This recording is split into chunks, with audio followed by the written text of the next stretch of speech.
Todo mundo, mais uma vez. Esse artigo que a gente escolheu hoje, eu tenho tentado variar os temas, né? Tentando mostrar ou atualizações, consensos, ou confirmar ou quebrar certas verdades, né? Então, esse de hoje é um artigo legal porque quebra um paradigma que vem desde que eu era residente e nas fases da doença, depois do tratamento e tudo. Tinha uma...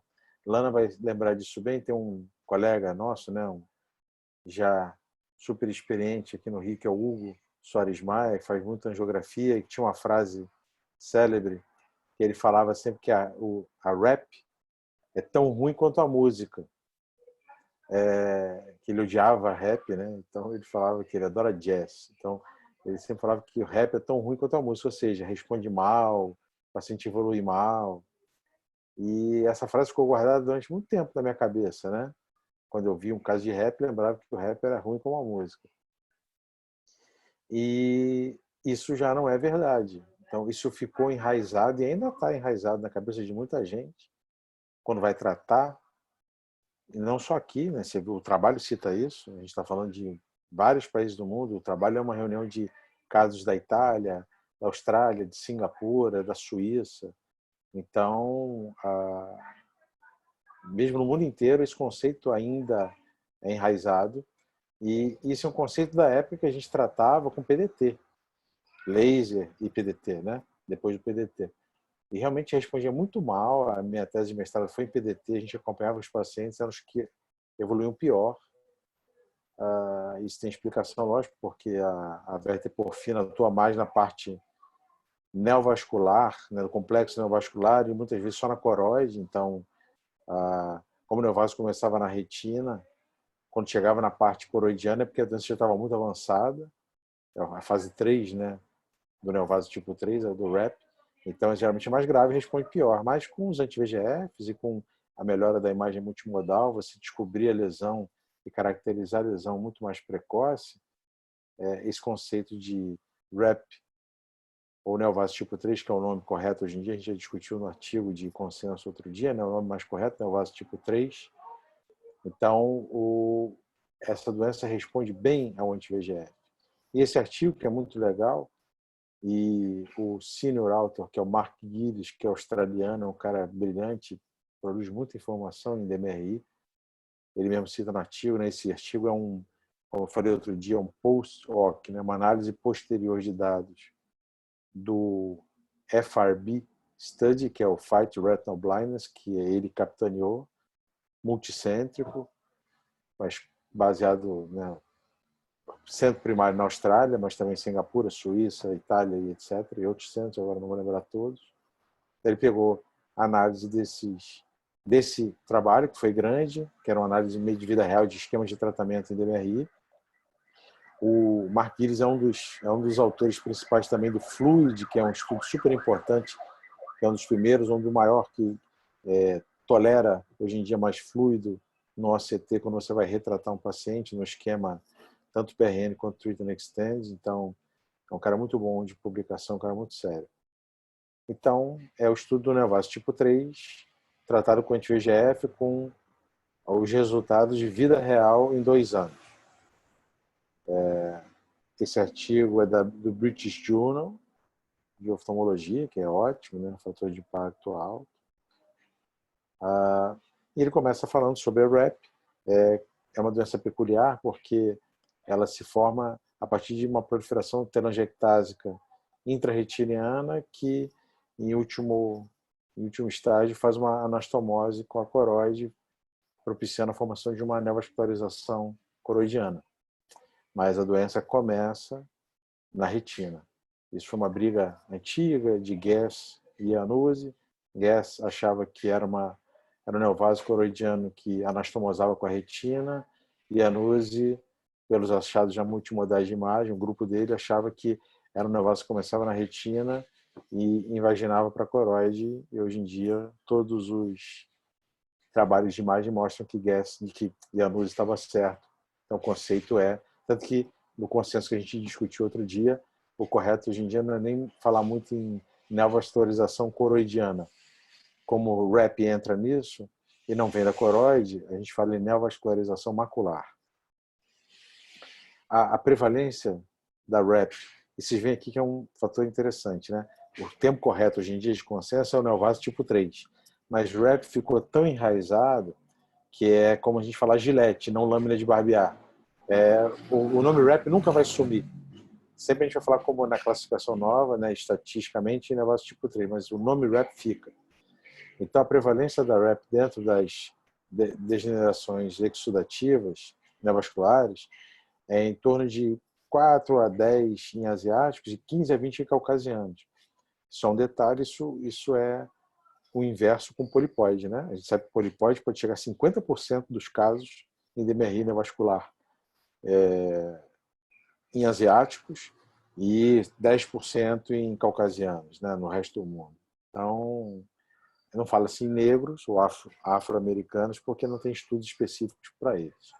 Mas, então, um conceitozinho, polipóide é mais comum em asiático, RAP é mais comum em ocidental.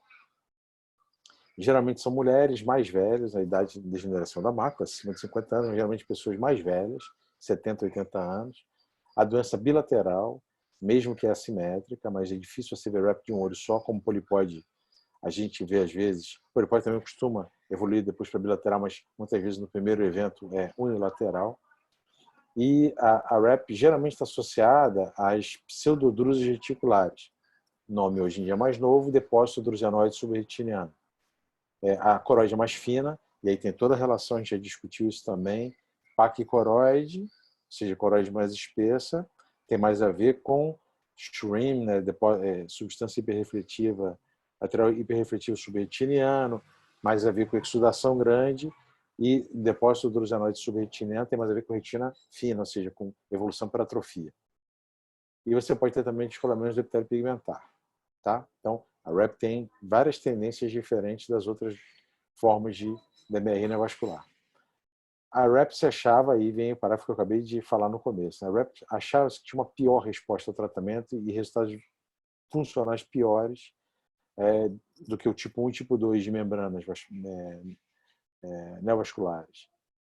Quando foi primeiramente descrito, isso também foi feito a partir de um relato, um post-hoc do CAT, que foi estudo de comparação com o Avastin e o Lucent, e eles viram que no final de 2 anos os pacientes com RAP tinham uma evolução pior, e hoje em dia eles até contestam isso, acham que isso pode ter relação até com o diagnóstico mais tardio, com a má identificação de RAP naquela época, a gente está falando de 2010, 2011, tá? E faltava um estudo que salvasse, né? Protegesse a RAP, que ela não é tão ruim assim. Então, para isso, eles resolveram fazer essa análise do FRB, como está aqui, o Fight Retinal Blindness, para computar, separando os pacientes RAP e o resto dos pacientes, se realmente a resposta era melhor ou pior. Os pacientes que participaram do estudo eram todos virgens de tratamento, naive, desde 2006 a 2015. Primeira observação.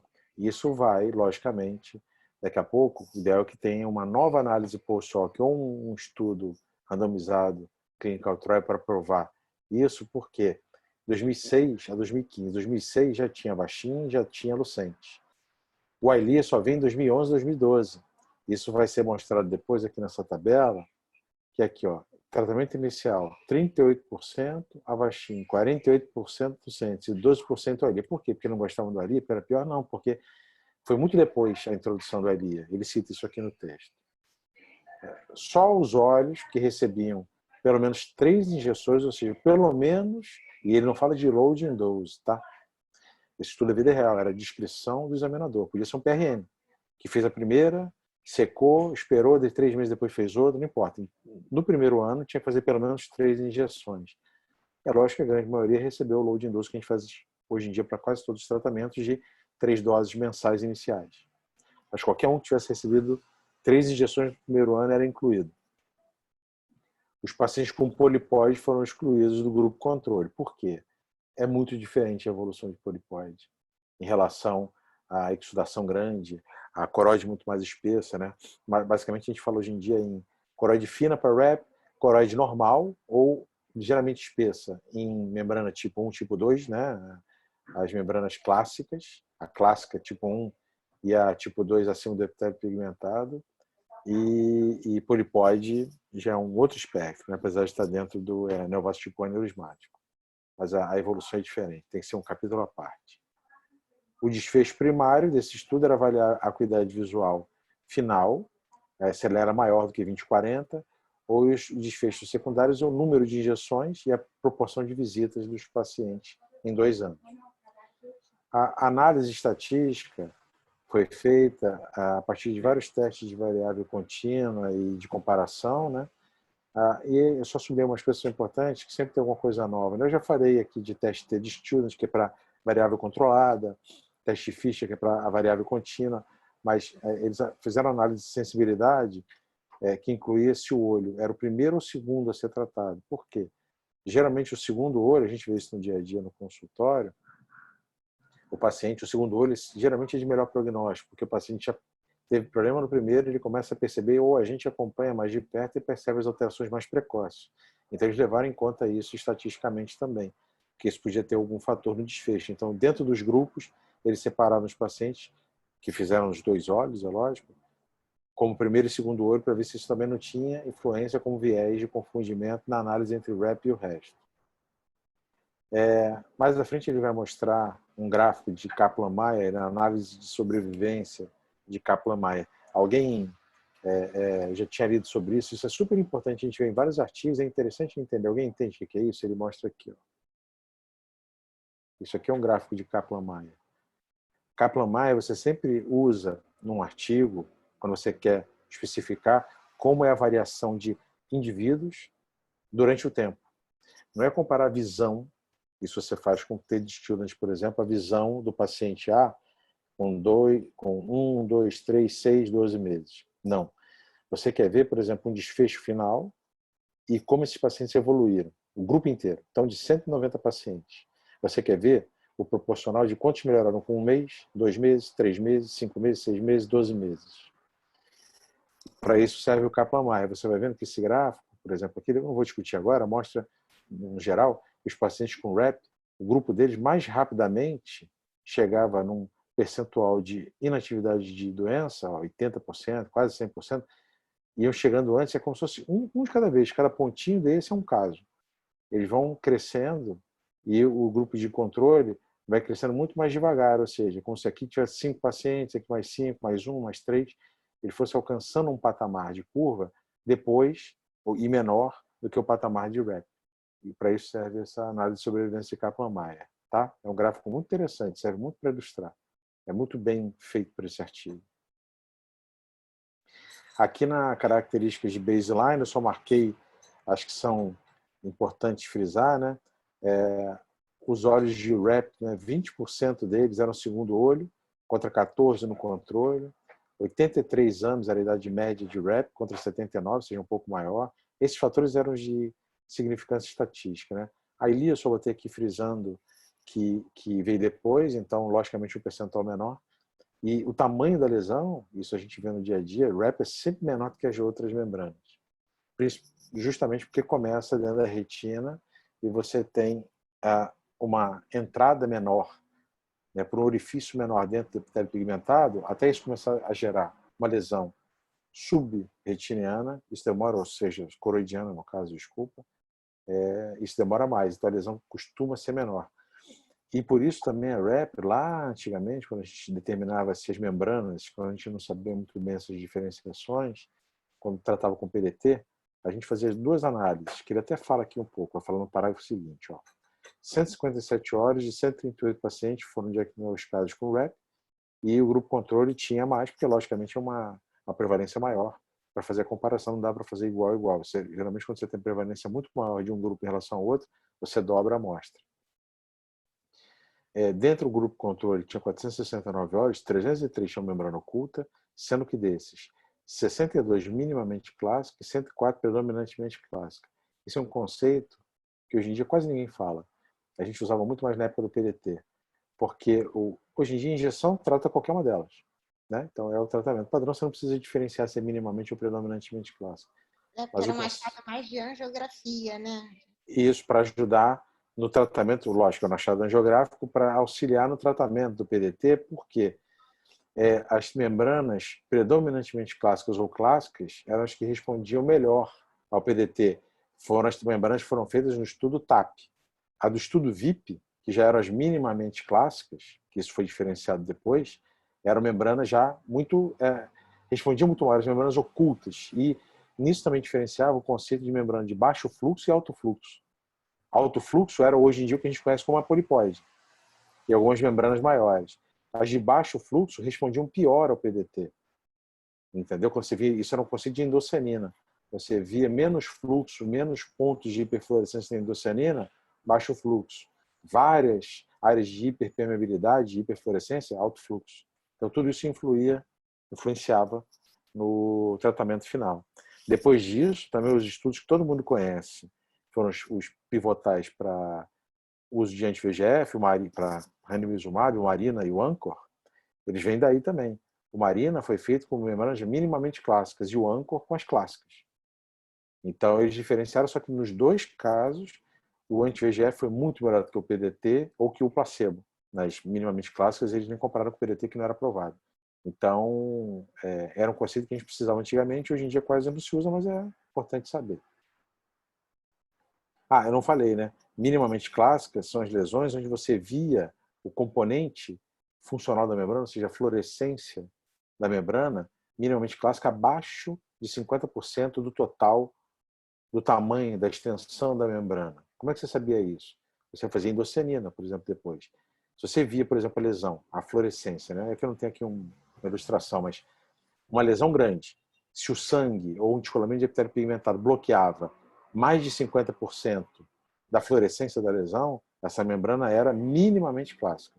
Se bloqueava menos de 50% da lesão, predominantemente clássica. Se não bloqueava nada, membrana clássica.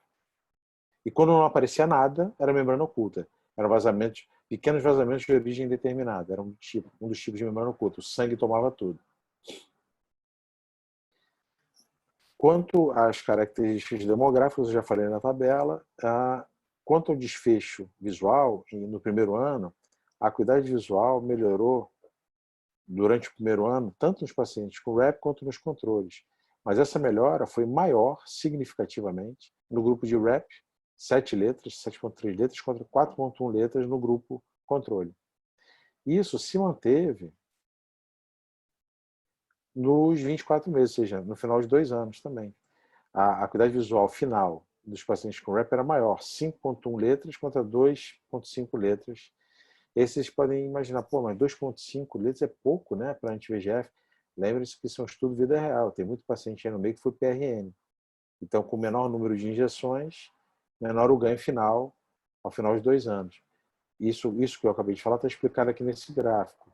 Então, os pacientes com REP começam a melhorar mais cedo a visão, já nas primeiras injeções, e se mantiveram com melhora maior, tá? Já tirando todos os vieses, quanto os pacientes controle. Primeiro ano, segundo ano. Tá? Quanto à frequência de injeções, todos os 2 grupos tiveram uma média de 8 injeções no primeiro ano e 13, ou seja, mais 5 no segundo ano. Então, oi. É interessante, né, que... Fala, Nelson. Tá me ouvindo, não? Tô te ouvindo bem. Tá meio abafado, mas tô te ouvindo. Eu tô de máscara. Tá. Mas mudou bastante, né, com a dieta dos antiangiogênicos, a resposta dos pacientes com REP antes e depois do antiangiogênico, né? O antiangiogênico mudou bastante o prognóstico desses pacientes, né? É isso que eu estava falando. O conceito que a gente tinha, quando eu falei no comecinho, foi isso. Era péssimo, né? Na época do PDT, né? Então, que eu até brinquei, não sei se você chegou a ouvir falando, que o Hugo, né, Hugo Soares Maia aqui, eu lembro da época que eu trabalhava com ele falava sempre a frase que o rap é tão ruim quanto a música. Que ele odiava rap, né? Então, ele falava isso, essa frase ficou guardada. Sempre falava isso. E hoje em dia não. A música pode até ser ruim para quem não gosta, mas o tratamento funciona muito bem, né? Esse artigo eu quis trazer justamente para quebrar esse paradigma. Que muita gente ainda acha que você botar em discussão, tanto que, não, mas REP responde pior. Não mais. Verdade. Não mais. Pelo contrário. Então, a frequência de injeções é 8 no primeiro ano e 5 no segundo ano, 13 no total. Análise de segundo olho, né? Eles viram os fellow eyes, né? os olhos contralaterais, ficaram inativos mais cedo do que os primeiros olhos. Eles fizeram essa comparação. Deixa eu só tirar aqui. E isso nos dois grupos, mas mais até no grupo de REP do que no grupo controle. Mas os dois grupos tiveram essa ajuda, vamos dizer assim. Tá? Aqui uma tabela, a tabela 2 mostrando também esses outcomes, e aqui ele mesmo frisa aqui, muito interessante. Muitas vezes a tabela, esse artigo é muito bom nisso, esse artigo não tem nenhuma crítica para fazer. É um artigo bem escrito, bem ilustrado de gráfico, bem tabulado. Olha aqui, ó. Quando ele mostra a tabela 2, em vez de botar todos os p-valores, e volta e meia vocês já estão acostumados a ver a minha discussão, eu friso só os que tem p-valor significativo, ele já me ajudou. Ele botou tudo, mas ele só botou o significativo quando era menor que 0,05. Olha lá que bonito. Esse aqui que ainda era 0,056, tá? Quanto à acuidade visual entre os dois grupos, entre o grupo de REP e a acuidade visual média, né? Em letras. Mas, mesmo assim, ainda era de significância a diferença. Então, nos 12 meses, a diferença é maior. Com 2 anos era um pouco menor, mas ainda significativamente estatística. A proporção de visitas dos pacientes com lesão ativa, olha como era menor no grupo de REP, 50% dos pacientes ainda tinham lesão ativa, contra 63% no grupo controle. E a proporção de visitas no segundo ano também, 47 a 59. Então, o autor já me ajudou, já botou aqui só o que era relevante. Muito bom. Tá?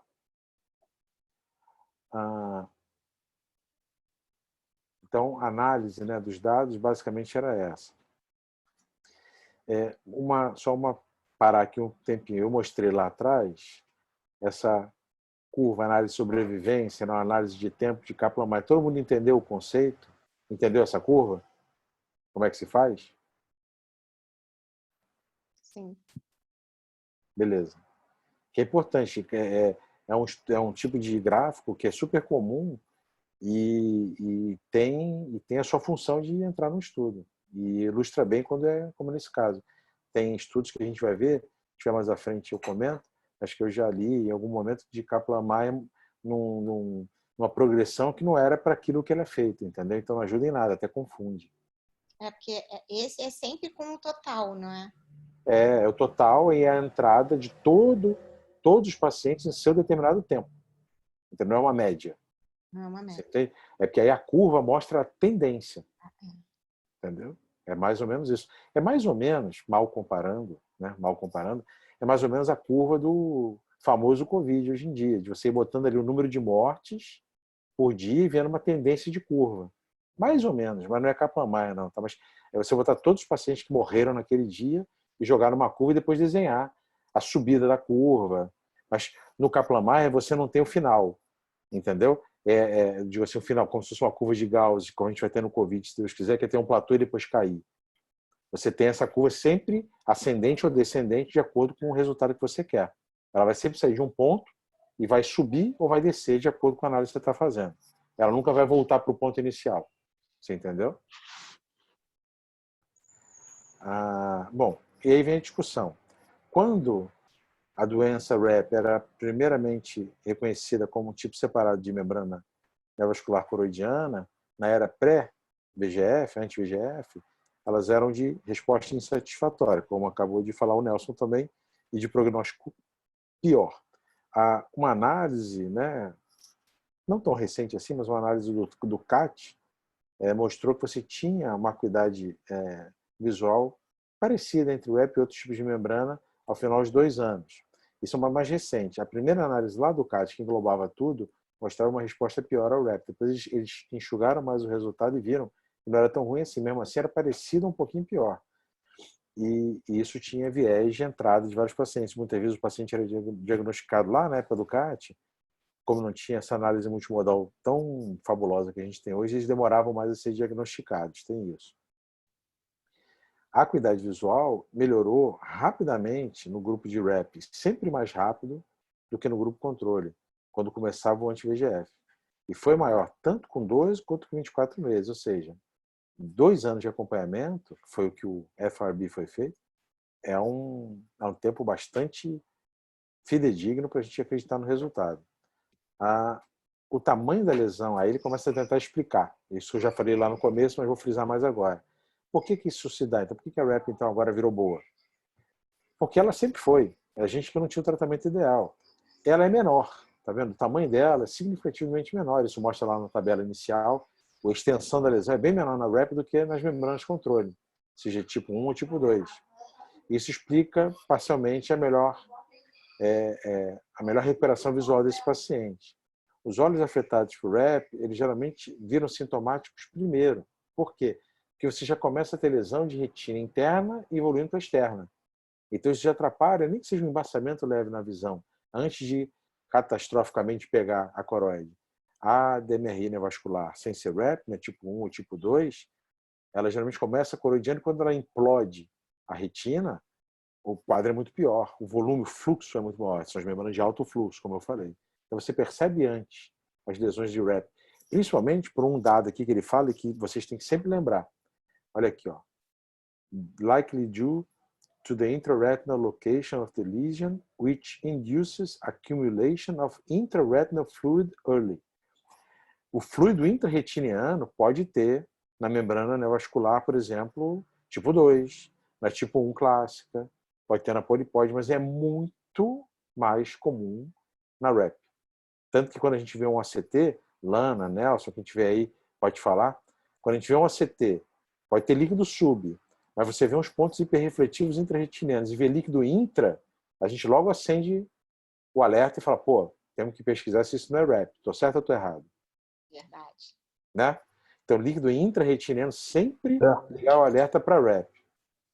E os pontos também, né, reflexivos, né? Intrarretiniano, É isso aí. mais importante. Isso aí. É diferente a doença. Você vai vendo com o tempo que não é tudo um saco de gato só, né? Então, esse é um outro fator que pode colaborar para ela ser sintomática mais precoce. E nesses casos é sempre bom, né? Desculpa me meter mais assim no Nada, para falar. Cada vez mais a gente estuda a coroide também, né? Perfeito. Então, Nunca esquecer dela, nunca esquecer de passar fazer o exame todo. e avaliar a coroide, porque sempre vai te ajudar. Uma coroide fina, uma coroide espessa, sempre vai te ajudar no diagnóstico, né? Te levar melhor no diagnóstico. Isso aí, os residentes estão, né, estão aí, sempre vem que lá no ambulatório eu sempre encho o saco deles. Às vezes a lesão está na cara, ok, né? Mas quando a gente começa a raciocinar, uma das primeiras coisas que eu falo assim, fez ele aí? Vamos ver a coroide, vamos medir. Aí dali a gente já começa a formular outras hipóteses, entendeu?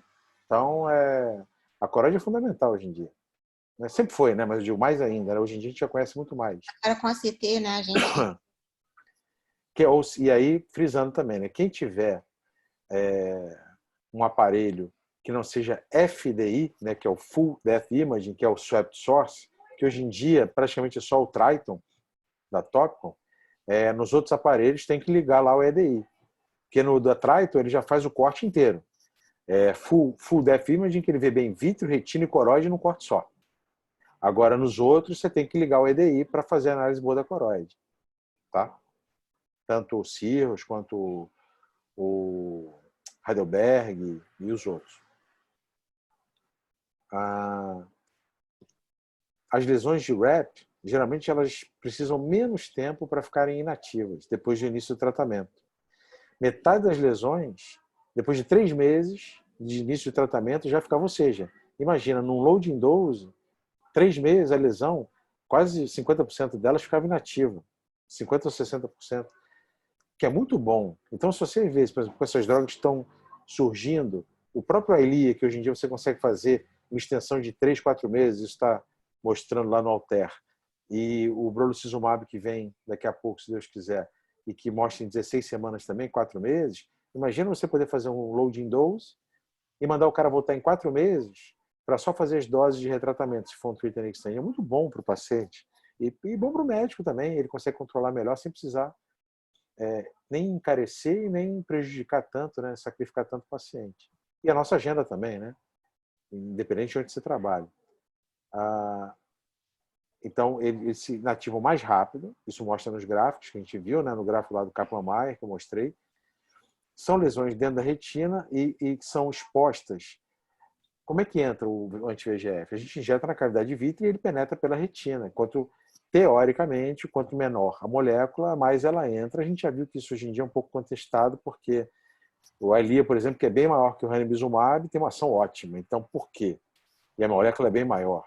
O brolucizumab vai vir com a metade do ranibizumab, com a promessa de que ele penetre mais. Mas a gente já sabe hoje em dia que elas todas penetram bem.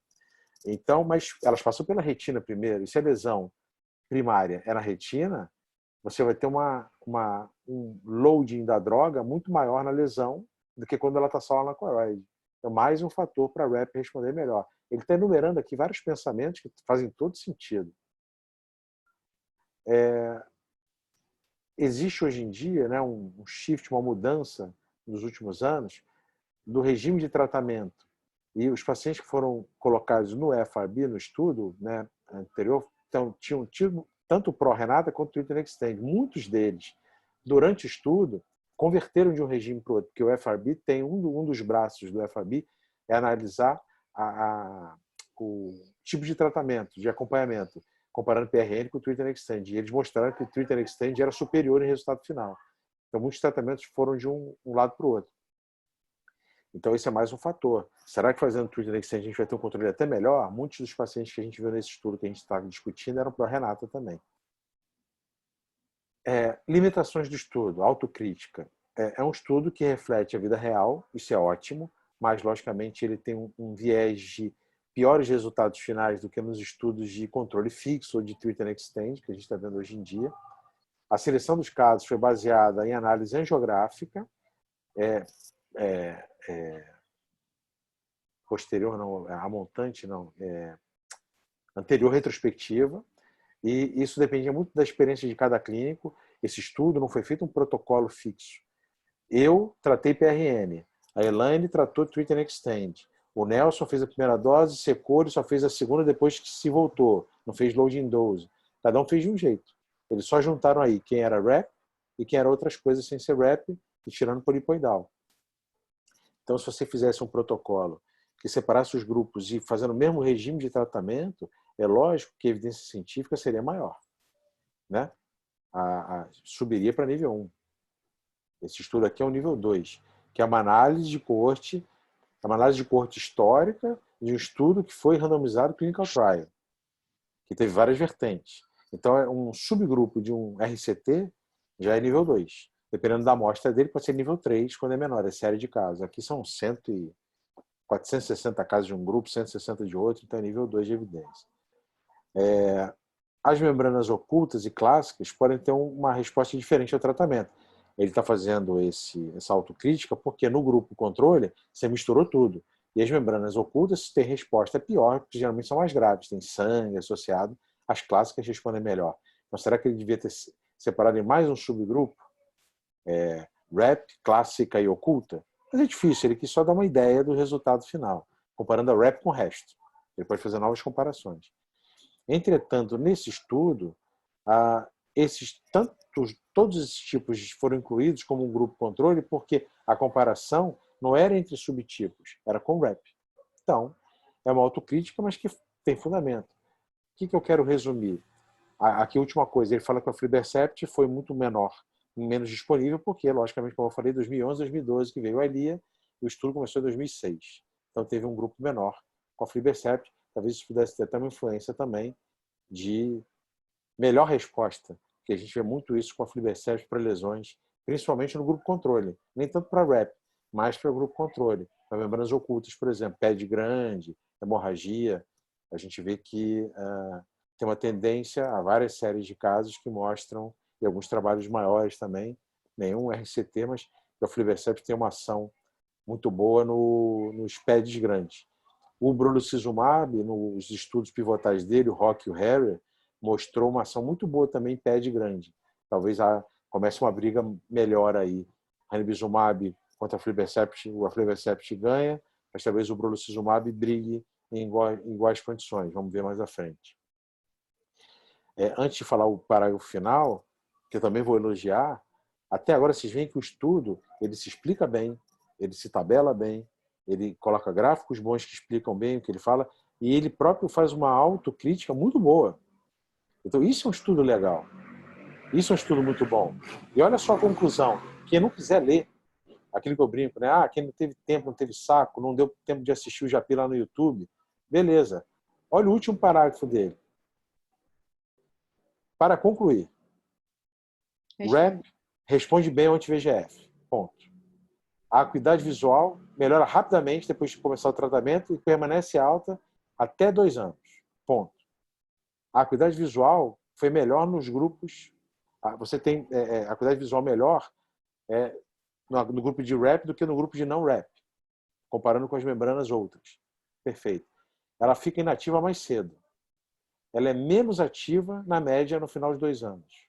O anti-VEGF é eficaz para RAP no real life setting. O cara resumiu o artigo todo em um parágrafo. Ô, Japi, Excelente. mas aí você só pode confiar também porque o artigo está bem escrito, né? Está bem embasado. Lógico. Não, eu estou falando para vocês irem no último parágrafo para ver como o cara resumiu bem os resultados dele. Mas ele sucinto e exatamente. Pô, ele falou tudo. Se eu não quisesse falar nada e fosse assim, quem leu o artigo aí? Leu? Todo mundo leu? Vamos para o último parágrafo. Pronto, resultados. Entendi. Aquilo que eu já falei com vocês. Um artigo bem escrito, lógico, eu só ia falar que é sucinto esse último parágrafo, ele podia falar isso tudo e lá no meio tem um monte de erro.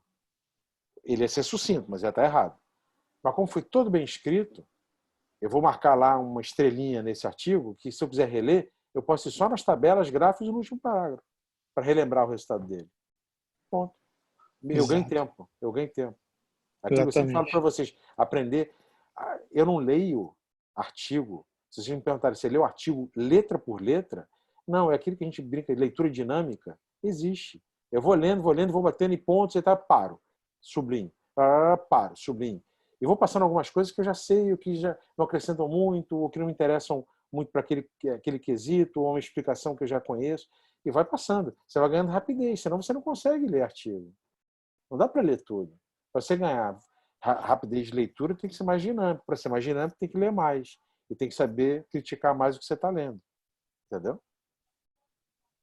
Japi, a gente com esse artigo, a gente pode... Uma pergunta. A gente pode ter como uma orientação que os RAPs têm uma melhor resposta ao antiangiogênico do que a própria neovascularização tipo 1, tipo 2, num geral de tratamento? Como eu falei. E será que isso é porque tem uma coroide fina que sustentaria menos essa progressão da doença, mesmo que... Perfeito. Aí eu vou te responder de 2 formas. Uma, qualquer verdade absoluta em ciência é quando você faz um nível 1, né? RCT, coisas desse tipo. Uhum.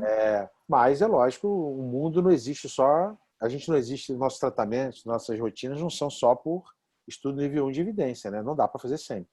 Esse estudo é um estudo nível 2, evidência grande, população grande, e que mostra um resultado muito importante, mesmo sendo, né, um post-hoc, né, mas um estudo grande, bem feito, e dá para dizer que é verdade, isso que você acabou de falar. Então, primeira resposta, cientificamente falando, por nível de evidência, dá para dizer que o RAP responde melhor aos outros tipos de membrana. Ponto.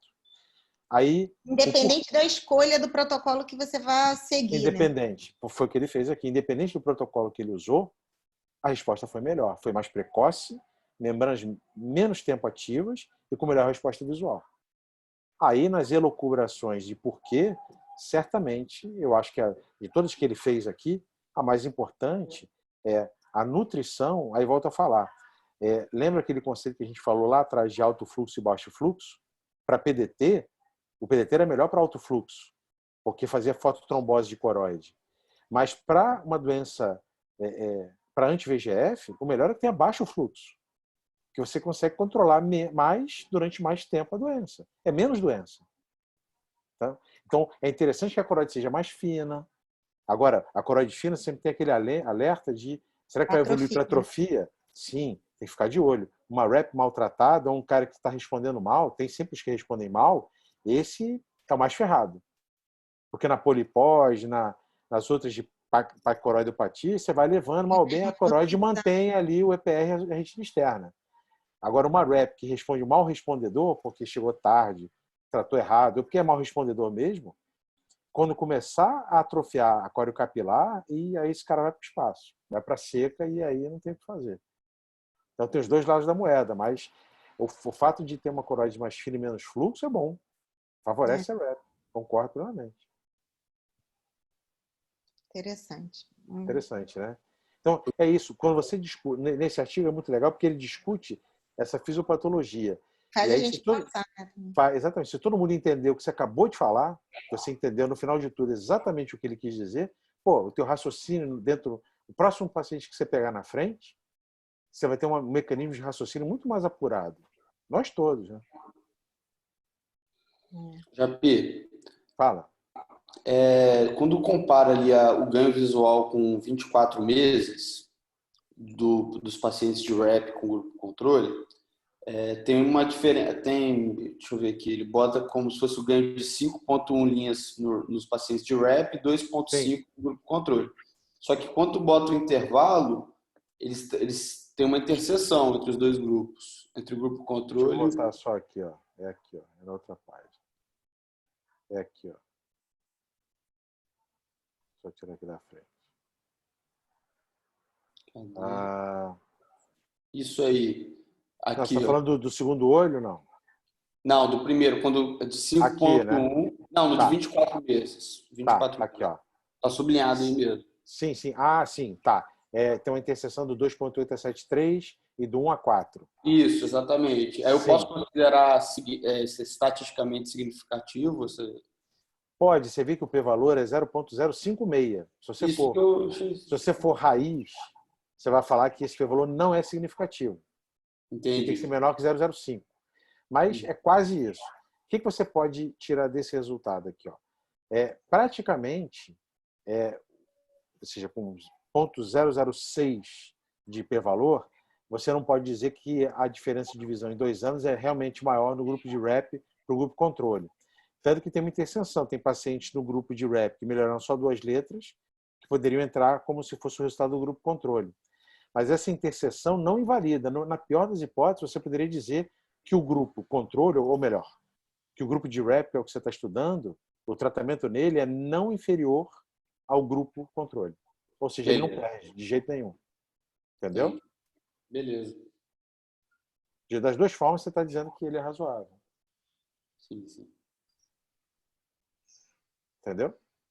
Certo, beleza. O que mais de pergunta?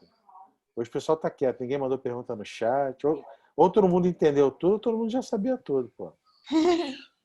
Pô, Japi, mas pelo menos assim, da minha parte é uma alteração, né, uma doença que a gente vê pouco, então assim, eu fico até meio sem saber direito, tem que reler pelo menos tem que reler um pouco da doença para poder cair mais a fundo nesses detalhes que você traz. Na verdade, desculpa, na verdade, não é que a gente vê pouco. Eu ia falar a mesma coisa. Agora você vai fazer mais diagnóstico sabendo da doença, da existência dela e como diagnosticá-la. Pelo seu risinho no início, eu já sabia que você ia falar isso, eu fiquei calado. É isso mesmo. A gente viu um OCT, tem muita gente que vê um OCT, membrana vascular, degeneração macular, acaba que... E não aprofunda, né? Aí perde a chance de discutir, chegar a um diagnóstico melhor, pensar nas alternativas terapêuticas, né? No prognóstico que possa vir a ter. Isso aí é aprofundar o diagnóstico, entendeu? E isso vai te dar muito mais embasamento para conversar com o paciente, explicar, saber se ele vai evoluir melhor ou pior, se você pode passar mais tempo o acompanhamento dele ou não, entendeu? O aconselhamento faz todo... Não é uma doença... É uma doença única com várias vertentes diferentes. Então, Isso aí, Guilherme, Lana falou, é isso mesmo, concordo.